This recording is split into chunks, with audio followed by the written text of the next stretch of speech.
আজকের ক্লাসে আমরা আলোচনা করব এন্টিটি রিলেশনশিপ ডায়াগ্রাম বলতে কি বুঝি, এন্টিটি রিলেশনশিপ ডায়াগ্রামে কোন কোন সিম্বলগুলো ব্যবহার করা হয় এবং সিম্বলগুলোর কাজ কি। প্রথমে আমরা আলোচনা করব এন্টিটি রিলেশনশিপ ডায়াগ্রাম সম্পর্কে। আমরা জানি ডাটাবেস টেবিলে অনেকগুলো এন্টিটি এবং অ্যাট্রিবিউট থাকে। এই এন্টিটি এবং অ্যাট্রিবিউটগুলোর মধ্যে এক ধরনের সম্পর্ক থাকে। এই সম্পর্ককে ব্যাখ্যা করার জন্য যে ডায়াগ্রাম ব্যবহার করা হয় সেই ডায়াগ্রামকে বলা হয় entity relationship diagram. Entity relationship ডায়াগ্রামকে ইআর ডায়াগ্রাম অথবা ইআর মডেলও বলা যায়। তাহলে এখান থেকে আমরা কি শিখলাম? এখান থেকে শিখলাম ডাটাবেস টেবিলে অনেকগুলো এন্টিটি এবং অ্যাট্রিবিউট থাকে। এই এন্টিটি এবং অ্যাট্রিবিউটগুলোর মধ্যে যে সম্পর্ক থাকে সেই সম্পর্ককে ব্যাখ্যা করার জন্য এক ধরনের ডায়াগ্রাম ব্যবহার করা হয়, আর এই ডায়াগ্রামকে বলা হয় এন্টিটি রিলেশনশিপ ডায়াগ্রাম অথবা ইআর ডায়াগ্রাম অথবা ইআর মডেল। এখন আমরা দেখব এন্টিটি কি। ডাটাবেস টেবিলে কিছু ফিল্ড রয়েছে যে ফিল্ডগুলো দ্বারা কোনো ব্যক্তি বা বস্তুর নামকে বোঝায়। অর্থাৎ ডাটাবেস টেবিলের যেসব ফিল্ড দ্বারা কোনো কিছুর নামকে বোঝায় সেই ফিল্ডগুলোকে বলা হয় এন্টিটি। এন্টিটিকে সাধারণত রেক্ট্যাঙ্গেল দ্বারা প্রকাশ করা হয়। এটি হচ্ছে একটি রেক্ট্যাঙ্গেল, তাই এটি দ্বারা একটি এন্টিটিকে বুঝব। এখান থেকে আমরা বুঝলাম ডাটাবেস টেবিলের যেসব ফিল্ড দ্বারা কোনো কিছুর নামকে বোঝায় তাদেরকে বলা হয় এন্টিটি, আর রেক্ট্যাঙ্গেল সিম্বল দ্বারা এন্টিটিকে প্রকাশ করা হয়। এখন আমরা আলোচনা করব এন্টিটি সেট সম্পর্কে। একই জাতীয় অনেকগুলো এন্টিটি নিয়ে একটি এন্টিটি সেট গঠিত হয়। এন্টিটি সেটকেও রেক্ট্যাঙ্গেল দ্বারা প্রকাশ করা হয়। এখানে বলা হয়েছে একই জাতীয় অনেকগুলো এন্টিটি নিয়ে একটি এন্টিটি সেট গঠিত হবে। যেমন আমরা বলতে পারি স্টুডেন্ট টেবিলের ক্ষেত্রে নেম, রোল, ক্লাস এ ধরনের অ্যাট্রিবিউট থাকতে পারে। এখন নেম ফিল্ডে অনেকগুলো নেম নিয়ে একটি এন্টিটি সেট গঠিত হতে পারে, আর এন্টিটি সেটকে রেক্ট্যাঙ্গেল দ্বারা প্রকাশ করা হয়।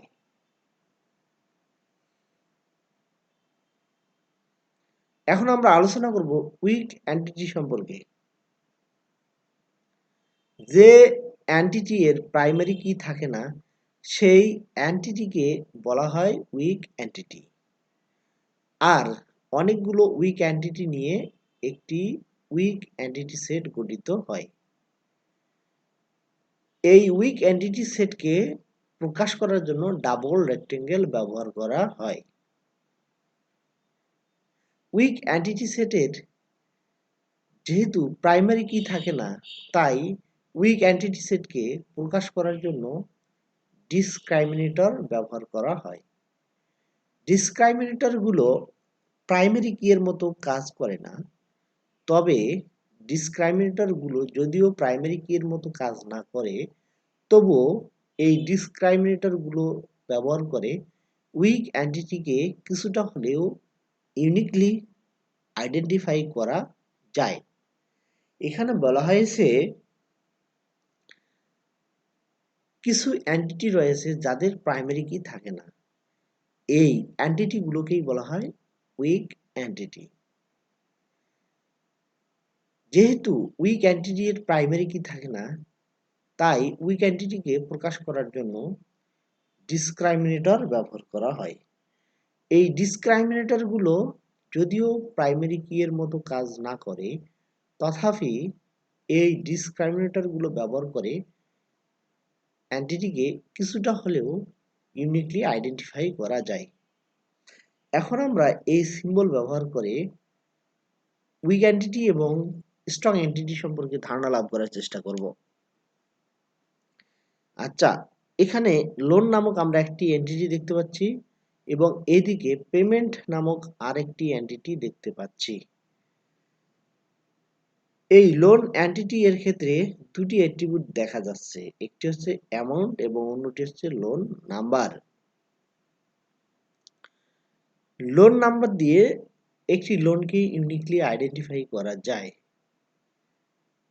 যেহেতু লোন নাম্বার দিয়ে লোন নামক এন্টিটিকে ইউনিকলি আইডেন্টিফাই করা যায়, তাই এটি হচ্ছে একটি স্ট্রং এন্টিটি। স্ট্রং এন্টিটি বলতে বুঝি যদি কোনো এন্টিটি এর প্রাইমারি কি থাকে তবে তাকে বলা হয় স্ট্রং এন্টিটি। যেহেতু লোন নাম্বার দিয়ে এই লোন এন্টিটিকে ইউনিকলি আইডেন্টিফাই করা যাচ্ছে, তাই লোন নাম্বার হচ্ছে প্রাইমারি কি এবং লোন হচ্ছে একটি স্ট্রং এন্টিটি। স্ট্রং এন্টিটি এর প্রাইমারি কিকে সাধারণত আন্ডারলাইন দ্বারা প্রকাশ করা হয়। যেহেতু লোন নাম্বার হচ্ছে একটি স্ট্রং এন্টিটি এর প্রাইমারি কি, তাই এর নিচে আন্ডারলাইন ব্যবহার করা হয়েছে। এখন আমরা দেখব ওয়েক এন্টিটি কি। এখানে আমরা পেমেন্ট নামক আরেকটি এন্টিটি দেখতেছি। এই পেমেন্ট এন্টিটিটির তিনটি অ্যাট্রিবিউট দেখা যাচ্ছে, একটি হচ্ছে পেমেন্ট অ্যামাউন্ট। পেমেন্ট অ্যামাউন্ট বলতে বুঝি কেউ লোন নিলে কিস্তি হিসাবে যে টাকাটা ব্যাংকে দেয় সেটাই হচ্ছে পেমেন্ট অ্যামাউন্ট। এরপর দেখা যাচ্ছে পেমেন্ট ডেট, কিস্তিগুলো সে কোন কোন ডেটে ব্যাংকে জমা দিবে সেই ডেট হচ্ছে পেমেন্ট ডেট। এরপর দেখা যাচ্ছে পেমেন্ট নাম্বার, অর্থাৎ সে যখন কিস্তিগুলো জমা দিবে এক মাসে সে যদি 3টি কিস্তি জমা দেয় তাহলে পেমেন্ট নাম্বার হতে পারে P1, P2, P3। এখন একটা আমরা উদাহরণ সহকারে বোঝার চেষ্টা করব। মনে করি আমি ব্যাংক থেকে লোন নিয়েছি, আমাকে প্রত্যেক মাসে 3টি করে কিস্তি দিতে হয়। প্রত্যেক মাসে কয়টি কিস্তি দিতে হয়? 3টি কিস্তি দিতে হয়। মনে করি আমি জানুয়ারি মাসের 1 তারিখে একটা কিস্তি দেই, জানুয়ারি মাসের 10 তারিখে আর একটি কিস্তি দেই এবং জানুয়ারি মাসের 20 তারিখে আরেকটি কিস্তি দেই। যখন আমি 1 তারিখে কিস্তি দেব তখন জানুয়ারি মাসের 1 তারিখের কিস্তির জন্য পেমেন্ট নাম্বার মনে করি P1। জানুয়ারি মাসের দ্বিতীয় কিস্তি 10 তারিখে যখন দেব তার জন্য মনে করি পেমেন্ট নাম্বার হচ্ছে P2। এরপর জানুয়ারি মাসের 20 তারিখ যখন আরেকটি কিস্তি দিব তখন মনে করি আমার পেমেন্ট নাম্বার হচ্ছে P3। তাহলে আমি দেখলাম জানুয়ারি মাসে আমাকে 3টি কিস্তি দেওয়ার জন্য আমার পেমেন্ট নাম্বার 3টি পাচ্ছি, একটি হচ্ছে P1, আরেকটি P2 এবং আরেকটি হচ্ছে P3। এভাবে আমি জানুয়ারি মাসে 3টি কিস্তি দিলাম। এরপর আমি ফেব্রুয়ারি মাসেও কিস্তি দেব 3টি। ফেব্রুয়ারি মাসে 1 তারিখে যখন কিস্তি দিব তখন পেমেন্ট নাম্বার হবে P1। 10 তারিখে দ্বিতীয় কিস্তির জন্য পেমেন্ট নাম্বার পাবো P2 এবং 20 তারিখে তৃতীয় কিস্তি পরিশোধ করার জন্য পেমেন্ট নাম্বার পাবো P3। অনুরূপভাবে মার্চ মাসেও আমি 3টি কিস্তি দেওয়ার জন্য 3টি পেমেন্ট নাম্বার পাবো P1, P2 এবং P3। এখন দেখা যাচ্ছে যে পেমেন্ট নাম্বারটা এখানে ইউনিক নয়। যেমন একটি প্রাইমারি কি একটি ইউনিক, এখানে আমরা দেখেছি প্রত্যেকটা লোনের জন্য আলাদা আলাদা লোন নাম্বার ছিল, কিন্তু এখানে দেখা যাচ্ছে যখন আমরা পেমেন্ট দিতে যাই ব্যাংকে তখন প্রত্যেক মাসের জন্য আমরা P1, P2, P3 পেমেন্টগুলো পাচ্ছি। অর্থাৎ বারবার P1 P2 P3 এই পেমেন্ট নাম্বারগুলো রিপিট হচ্ছে, অর্থাৎ এখান থেকে বলা যাচ্ছে যে পেমেন্ট নাম্বার অ্যাট্রিবিউটটি ইউনিক নয়। যদিও পেমেন্ট নাম্বার অ্যাট্রিবিউটটি এখানে ইউনিক নয়, তথাপি এই পেমেন্ট নাম্বার ব্যবহার করে কিছুটা হলেও এই পেমেন্ট এন্টিটিকে আইডেন্টিফাই করা যায়, যেহেতু কিছুটা হলেও পেমেন্ট নাম্বার অ্যাট্রিবিউট দিয়ে এই পেমেন্ট এন্টিটিকে কিছুটা হলেও ইউনিকলি আইডেন্টিফাই করা সম্ভব। তাই এ ধরনের অ্যাট্রিবিউটকে বলা হয় ডিসক্রাইমিনেটর। এজন্যই এখানে পেমেন্ট নাম্বারকে উইক এন্টিটি বলা হচ্ছে। তাহলে উইক এন্টিটি হচ্ছে এমন এক ধরনের এন্টিটি যেখানে কোনো প্রাইমারি কি থাকে না, কিন্তু প্রাইমারি কি এর পরিবর্তে সেখানে ডিসক্রাইমিনেটর ব্যবহার করা হয়। আর ডিসক্রাইমিনেটর গুলোর কাজ হচ্ছে কিছুটা হলেও ওই উইক এন্টিটিকে ইউনিকলি আইডেন্টিফাই করা। এখন আমরা আলোচনা করব স্ট্রং এন্টিটি বলতে কি বুঝি। স্ট্রং এন্টিটি হচ্ছে যে কিছু এন্টিটি থাকে যেগুলোর প্রাইমারি কি থাকে, এ ধরনের এন্টিটিকে বলা হয় স্ট্রং এন্টিটি। স্ট্রং এন্টিটিকে সাধারণত রেক্টেঙ্গেল দ্বারা প্রকাশ করা হয়।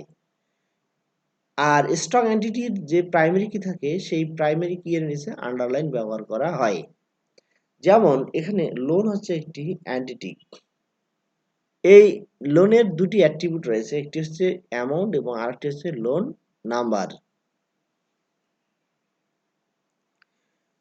তাহলে আমরা দেখতেছি লোন নাম্বার দিয়ে প্রত্যেকটি লোনকে ইউনিকলি আইডেন্টিফাই করা সম্ভব। যেহেতু এখানে এই লোন নামক এন্টিটিকে লোন নাম্বার দিয়ে ইউনিকলি আইডেন্টিফাই করা সম্ভব, তাই এই লোন নাম্বার হচ্ছে এই লোন এন্টিটি এর প্রাইমারি কি। আর স্ট্রং এন্টিটি এর প্রাইমারি কি এর নিচে আন্ডারলাইন ব্যবহার করা হয়। যেহেতু এটি লোন নাম্বার এই লোন এন্টিটি এর প্রাইমারি কি, তাই এই লোন নাম্বারের নিচে আমরা আন্ডারলাইন ব্যবহার করব। তাহলে এখান থেকে আমরা কি শিখলাম? এখান থেকে আমরা শিখলাম কিছু এন্টিটি আছে যেগুলোর প্রাইমারি কি থাকে, এদেরকে বলা হয় স্ট্রং এন্টিটি। আর স্ট্রং এন্টিটি এর প্রাইমারি কি এর নিচে আন্ডারলাইন ব্যবহার করা হয়। এখন আমরা আলোচনা করব অ্যাট্রিবিউট বলতে কি বুঝি। এন্টিটি এর বৈশিষ্ট্যকে বলা হয় অ্যাট্রিবিউট। এখানে কি বলা হয়েছে? এখানে বলা হয়েছে এন্টিটি এর যে বৈশিষ্ট্য থাকবে তাকে বলা হবে অ্যাট্রিবিউট। অ্যাট্রিবিউটকে উপবৃত্ত দ্বারা প্রকাশ করা হয়। এটি হচ্ছে একটি উপবৃত্ত। এ ধরনের উপবৃত্ত দিয়ে আমরা অ্যাট্রিবিউটকে প্রকাশ করব। উদাহরণস্বরূপ আমরা বলতে পারি, যদি আমরা চিন্তা করি স্টুডেন্ট হচ্ছে একটি ডাটাবেস টেবিল, এখানে কি কি অ্যাট্রিবিউট থাকতে পারে? নেম থাকতে পারে, রোল থাকতে পারে, ক্লাস থাকতে পারে, সেশন থাকতে পারে ইত্যাদি। এগুলো হচ্ছে স্টুডেন্ট টেবিলের ক্ষেত্রে অ্যাট্রিবিউট হতে পারে। এখানে একটি ডায়াগ্রাম দেখানো হয়েছে। এখানে স্টুডেন্টকে এন্টিটি হিসেবে ধরা হয়েছে। এই স্টুডেন্ট এন্টিটির কি কি অ্যাট্রিবিউট থাকতে পারে? তার রোল থাকতে পারে, তার এজ থাকতে পারে, তার ডেট অফ বার্থ থাকতে পারে এবং জেন্ডার। অর্থাৎ একটি স্টুডেন্ট এন্টিটির ক্ষেত্রে তার রোল নাম্বার, তার এজ, তার ডেট অফ বার্থ এবং তার জেন্ডার তার অ্যাট্রিবিউট রূপে কাজ করতে পারে।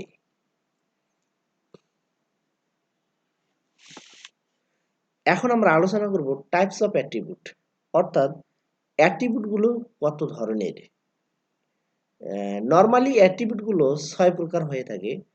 এগুলো হচ্ছে simple attribute, composite attribute, single valued attribute, multi valued attribute, ড্রাইভড attribute এবং কি অ্যাট্রিবিউট। এখন আমরা পর্যায়ক্রমে এই অ্যাট্রিবিউট গুলো সম্পর্কে বিস্তারিত আলোচনা করার চেষ্টা করব। প্রথমে আমরা আলোচনা করব সিম্পল অ্যাট্রিবিউট বলতে আমরা কি বুঝি। যেসব অ্যাট্রিবিউট থেকে অন্য কোনো অ্যাট্রিবিউট পাওয়া যায় না তাদেরকে বলা হয় সিম্পল অ্যাট্রিবিউট। এখানে কি বলা হয়েছে, এখানে বলা হয়েছে কিছু অ্যাট্রিবিউট রয়েছে যে অ্যাট্রিবিউটগুলো থেকে নেক্সট কোনো অ্যাট্রিবিউট পাওয়া সম্ভব নয়। কিছু অ্যাট্রিবিউট রয়েছে যে অ্যাট্রিবিউটগুলো থেকে অন্য কোনো অ্যাট্রিবিউট পাওয়া যায় না। এ ধরনের অ্যাট্রিবিউটগুলোকে বলা হয় সিম্পল অ্যাট্রিবিউটস। যেমন এখানে একটি ডায়াগ্রাম দেখানো হয়েছে, এই ডায়াগ্রামে স্টুডেন্ট হচ্ছে এন্টিটি, আর এখানে অ্যাট্রিবিউটগুলো হচ্ছে রোল নাম্বার, ক্লাস এবং এজ। একজন স্টুডেন্টের রোল একটি হতে পারে, অর্থাৎ এই রোল থেকে অন্য কোনো অ্যাট্রিবিউট তৈরি করা সম্ভব নয়। আবার ক্লাস, একজন স্টুডেন্ট অ্যাট এ টাইম এক ক্লাসেই পড়তে পারে, তাই এই ক্লাস থেকে অন্য কোনো অ্যাট্রিবিউট তৈরি করা সম্ভব নয়। এজ, একজন স্টুডেন্টের বয়স একটা নির্দিষ্ট সময় একই থাকে, এই এজ থেকে অন্য কোনো অ্যাট্রিবিউট তৈরি করা যায় না। যেহেতু এই রোল নাম্বার, ক্লাস এবং এজ এই অ্যাট্রিবিউটগুলো থেকে অন্য কোনো অ্যাট্রিবিউট তৈরি করা যায় না বা পাওয়া যায় না, সেজন্যই এই তিনটি অ্যাট্রিবিউটকে আমরা বলবো সিম্পল অ্যাট্রিবিউট।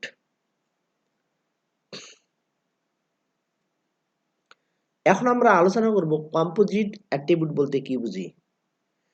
যেসব সিম্পল অ্যাট্রিবিউট থেকে আরো নতুন নতুন অ্যাট্রিবিউট পাওয়া সম্ভব তাদেরকে বলা হয় কম্পোজিট অ্যাট্রিবিউট। এখানে কি বলা হয়েছে, এখানে বলা হয়েছে যেসব সিম্পল অ্যাট্রিবিউট থেকে আরো অ্যাট্রিবিউট পাওয়া যায় তাদেরকে বলা হয় কম্পোজিট অ্যাট্রিবিউট।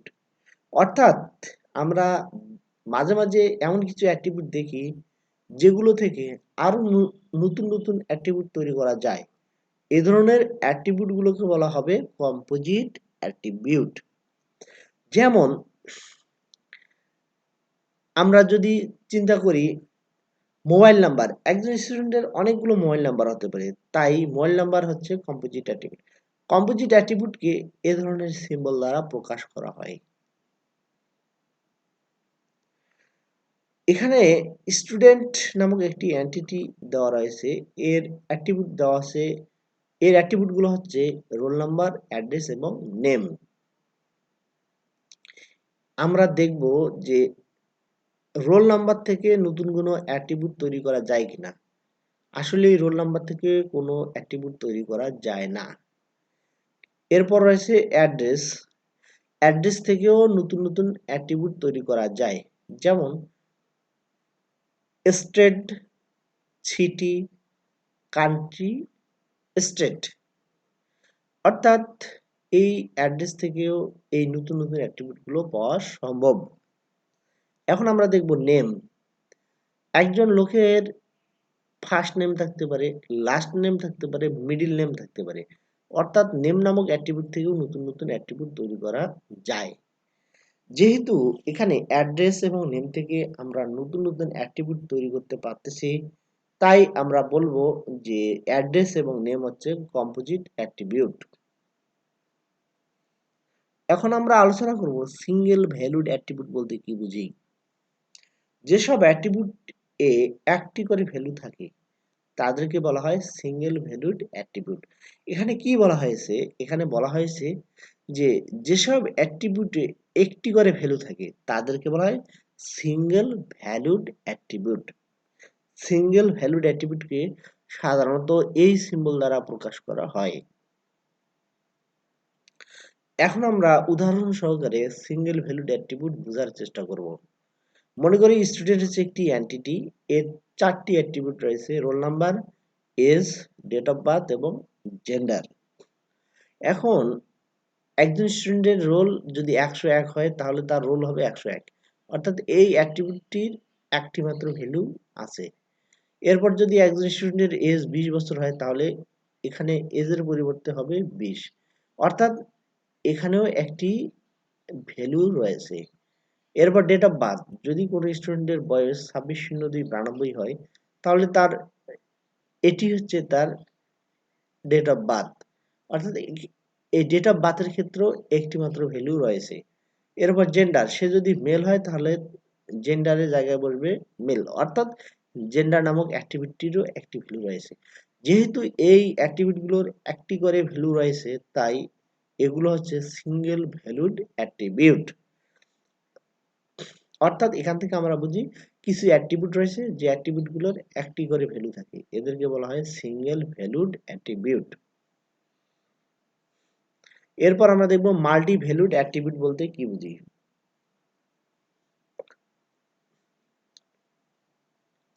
যেসব অ্যাট্রিবিউট অনেকগুলো ভ্যালু ধারণ করে তাদেরকে বলা হয় মাল্টি ভ্যালুড অ্যাট্রিবিউট। এখানে বলা হয়েছে যে কিছু অ্যাট্রিবিউট রয়েছে যারা অনেকগুলো ভ্যালু যাদের অনেকগুলো ভ্যালু থাকে, এ ধরনের অ্যাট্রিবিউটগুলোকে বলা হয় মাল্টি ভ্যালুড অ্যাট্রিবিউট।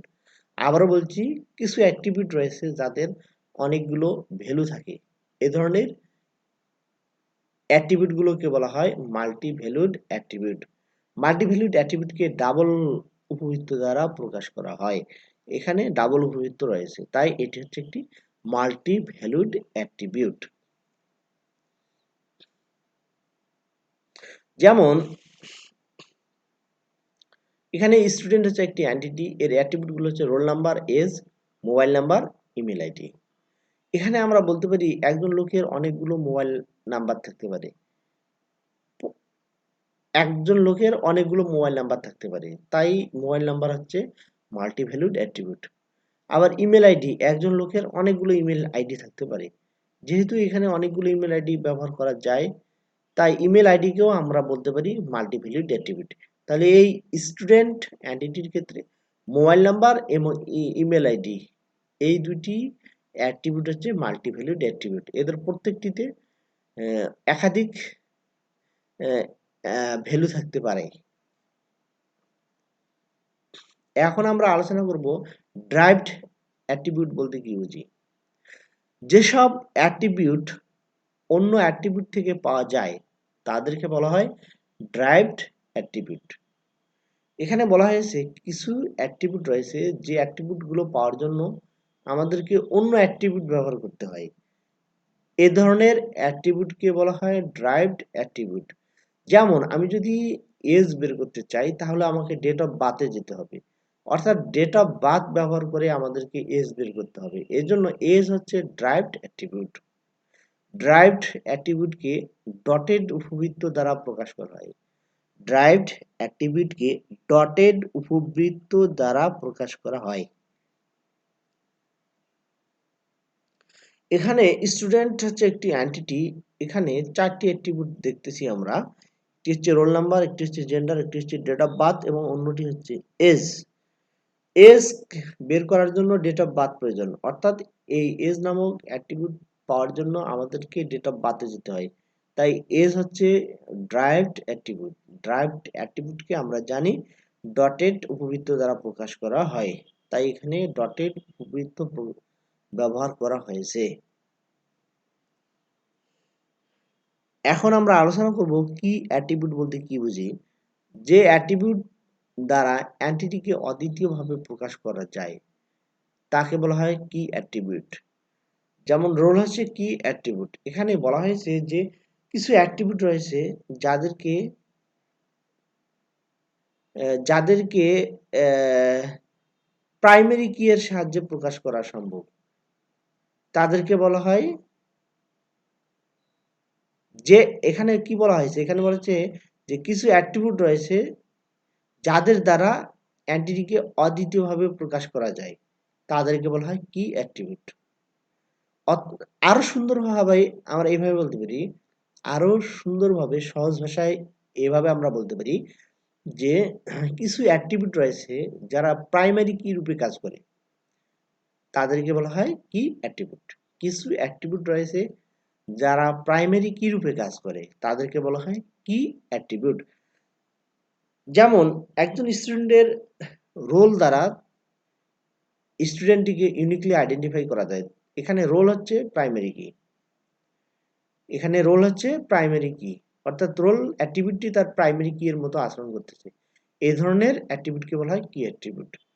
তাহলে এখান থেকে আমরা শিখলাম কি অ্যাট্রিবিউট বলতে কি বুঝি, যে কিছু কিছু অ্যাট্রিবিউট রয়েছে যারা প্রাইমারি কি এর মতো আচরণ করে, এ ধরনের অ্যাট্রিবিউটগুলোকে বলা হবে কি অ্যাট্রিবিউট। যেমন একজন স্টুডেন্টের ক্ষেত্রে তার রোল নাম্বার দ্বারা তাকে ইউনিকলি আইডেন্টিফাই করা যায়। তাই এখানে রোল নাম্বার হচ্ছে ই অ্যাট্রিবিউট। ধন্যবাদ।